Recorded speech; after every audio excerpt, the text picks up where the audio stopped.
మిమ్మల్ని మీరు ప్రశ్నించుకోండి. నిజంగా నిజాయితీగా జరుగుతుందా ఈ దేశంలో ఏదన్నా? ఏది జరగట్లా. మోడీ గారు అయితే వామ్మా ఇట్లా అంటున్నాడు. ఆయన సినిమా వాళ్ళు కూడా సరిపడు. చిరంజీవి గారు చాలా సినిమాల్లో ఇది ఉంటుంది, ఈ స్టైల్ ఉంటుంది. ఆయన నన్ను ఎర్రకోట మీద కూడా ఎందుకు ఏం చేయడానికి? 8 సంవత్సరాల్లో 75 లక్షల కోట్లు అప్పు చేశారు భారతదేశానికి మీరు.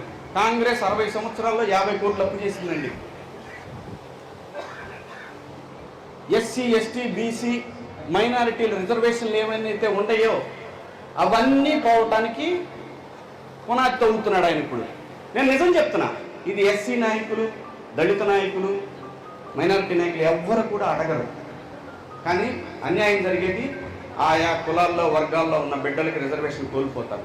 నేను మిమ్మల్ని రెచ్చగొట్టట్లా. ఆయన నవరత్నాలు, ఇందిరాగాంధీ గవర్నమెంట్లో స్టార్ట్ చేసినటువంటి నవరత్న కంపెనీలు అనేవి చాలా పవర్ఫుల్ కంపెనీలు. ఈ కంపెనీల్ని ప్రైవేటైజ్ చేస్తున్నాడు. ప్రైవేట్ వాడు రిజర్వేషన్స్ ఇస్తానని చెప్పి మిమ్మల్ని అందరూ ఉంచుకుంటాడా? ఉంచుకోడు కదా. అమ్మేస్తున్నాడు ఆయన, మొత్తం అమ్మేస్తున్నాడు. ఒక్కటి కూడా ఈ రోజు కూడా ఆయన ఓపెన్ చేసే బ్రిడ్జిలు కానీ, ఆయన ఓపెన్ చేసినటువంటి ఎయిర్పోర్ట్లు కానీ, ఇవన్నీ కూడా కాంగ్రెస్ పార్టీ శాంక్షన్ చేసినటువంటి, కాంగ్రెస్ పార్టీ మొదలుపెట్టినటువంటి తప్పితే ఓన్లీ అదానీ, అంబానీ, గుజరాతీ బిజినెస్ మ్యాన్లు బాగుపడ్డారు తప్పితే అంతకు మించి ఈ దేశానికి ఏం జరగల. ఇది మాత్రం సత్యం. మనమేంటి ఏదో ఒక మతం పేరు చెప్పడేసి రాజ్యాంగాన్ని నిర్ద్వందంగా ఢిల్లీ నడి వీధుల్లో పార్లమెంట్ సాక్షిగా మీరు ఇంత దారుణంగా అవమానిస్తున్నారంటే ప్రజలు ఇంకా చూస్తూ మాకు ఇదే చాలులే, మాకు ఇదే ఓకేలంటే. ఇంకో సందర్భం కూడా చెప్పాలి మీకు. బోర్డర్లో సైనికుళ్ళు 10 మంది చనిపోయారు. మొత్తం మనందరం కూడా జెండా తీసుకొని భారత్ మాతాకి జై అని మనందరం పరిగెత్తాం. అందరం ఆజాదీకి అమృత్ మహోత్సవం, ప్రతి ఇంటి మీద జెండా మనం కూడా తగ్గించాం. నిజమే అది. మా ఇంట్లో కూడా మా తమ్ముడు పెట్టాడు. నిజమే. ఎందుకు? దీంట్లో ఎటువంటి సమస్య లేదు. ఉత్తరకంచిలో ఆ రోడ్లు సరిగ్గా లేవు, పవర్ రావట్లేదురా, రేపు పొద్దున అడుగుదామని మన రాజేష్ అందరినీ ఎమ్మెల్యే గారిని దగ్గర ఎక్కువ నిలదీయాలంటే పొద్దున్నే ఒక్కడ ఉండడు రాజేష్ గారు తప్ప, ఒక్కడ ఉండడు ఎవరు కూడా. ఎందుకంటే ఎమ్మెల్యే గారు మనల్ని బాగా పైసా వసూలు. మోసం మన చేతుల్లోనే ఉంది. మనమే మోసపోతున్నాం కావాలని.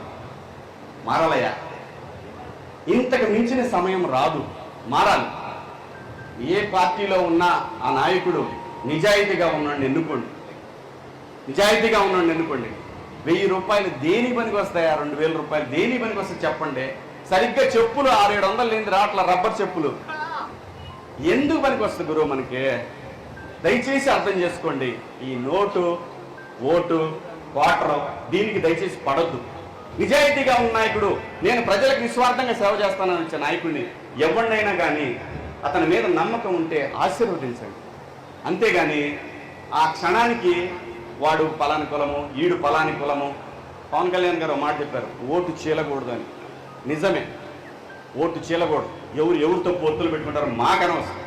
కానీ ఓటు చీల్చనివ్వకండి.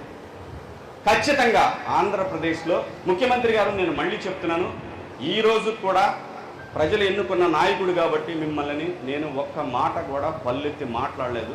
అదేవిధంగా ఆ టైంలో చంద్రబాబు నాయుడు గారిని కూడా ప్రజలు ఎన్నుకున్నారు కాబట్టి నేనేం మాట్లాడను. కానీ వ్యవస్థలో ఉన్న లోపాలను మాత్రం ఖచ్చితంగా చెప్తాం. మందు అన్యాయంగా, ఇసుక అక్రమంగా, కబ్జాలు అతి ఘోరంగా, సామాన్యుడు బతకలేని పరిస్థితి ఉంది రాష్ట్రంలో. మళ్ళీ చెప్తున్నా, మీరేమనుకున్నారంటే నాకు ఒక 25, 35, 40% ఓటు కన్సాలిడేట్ అయింది, నేను వీళ్ళందరికీ లక్షలు పెట్టేశాను, వీళ్ళు ఓట్లు వేసేస్తారు. చంద్రబాబు గారు రేపు పొద్దున ఎలక్షన్ అంటే ఈ పూట 20,000 ఇచ్చాడు ఒక్కొక్కడికి అమ్మ ఒడి అని బొమ్మ చూపించారు ఆయనకి. వెయ్యరయ్యా, బ్రహ్మ మీది. స్వామి బయటికి రా, ప్రజల్లోకి రా, ప్రజల్లో చూడండి. మీరు ముఖ్యమంత్రి గారు వెయ్యరు. నేను ఈ ఉత్తరకంచి నుంచి చెప్తున్నాను. నేను ఇప్పటికీ 42 కాన్స్టిట్యున్సీలో మా వాళ్ళు సర్వే చేస్తున్నారు. ఏం లేదు మనకి. ఏం లేదు గురుగారు, నిజం చెప్తున్నా, ప్రామిస్. ఉత్తర కంచి మీద ఒట్టు, నిజంగా చెప్తున్నా.